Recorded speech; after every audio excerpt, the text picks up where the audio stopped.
Une terre difficile porta ce fruit. Gandhi, mort voici tout juste 20 ans.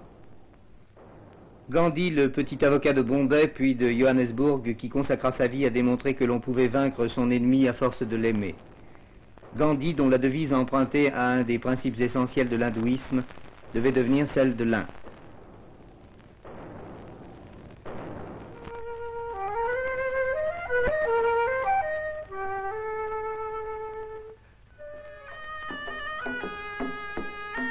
L'immense pays qui va de la mer d'Oman au golfe du Bengale, colonie de la couronne britannique, Gandhi, l'apôtre national, l'avait en quelque sorte pris en charge dès 1914, apprenant sous le costume du paysan indien qu'il ne quittera plus, la force de la non-violence à un peuple innombrable.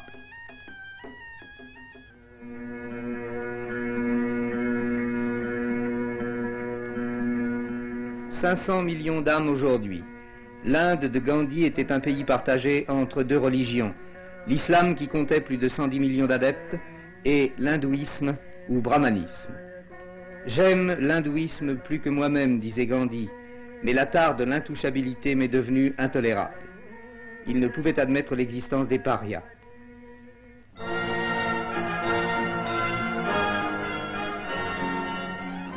L'Inde était faite, à dire vrai, de trop de contrastes criants.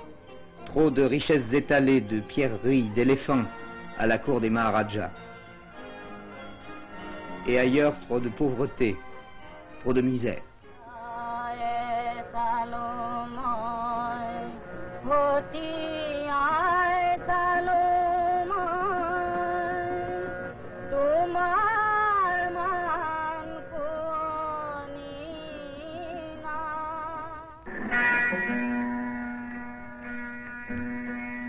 Les distributions de nourriture, si organisées qu'elles aient pu être, ne pouvaient arriver à combler le vide en calories, ouvert périodiquement par l'un des deux fléaux cycliques de l'Inde, la sécheresse et l'inondation, et par le fléau permanent, la natalité galopante.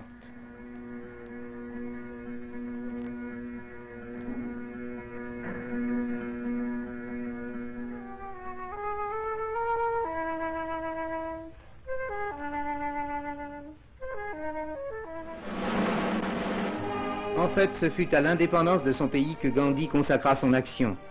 Par le jeûne et la non-participation, il ébranla l'Empire des Indes.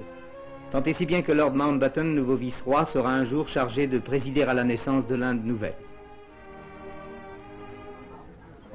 Réunis à Simla, les chefs des principaux mouvements étaient appelés à jeter les bases du nouvel État, à la réalisation duquel Gandhi, le Mahatma, la grande âme, avait consacré 30 ans de sa vie. Et un jour de 1947, en présence de Lord et Lady Mountbatten,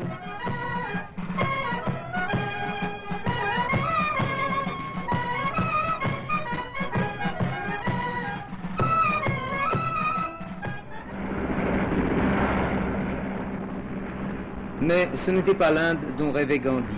En même temps était né le Pakistan, et deux mondes nés ensemble allaient s'entre-déchirer. Pour le Mahatma, la rupture de l'unité fut déchirante, déchirant le cortège de douleurs qui l'accompagnait.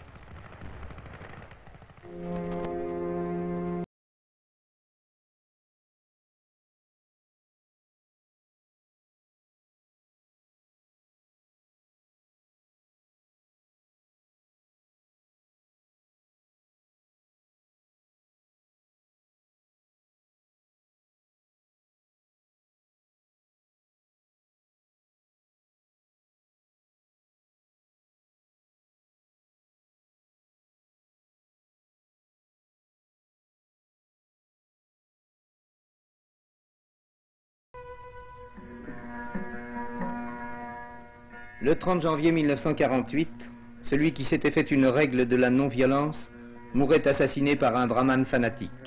Toute l'Inde le pleura. Notre colère l'a tué, écrira le poète Tagore, l'amour maintenant le fera nôtre. Autour de lui, blancheur de la neige, silence de la montagne. La foule est soulevée d'un enthousiasme immense. Les hommes fixent les yeux sur les sommets. Les mains jointes, les femmes s'inclinent en silence. Les enfants rient et battent des mains.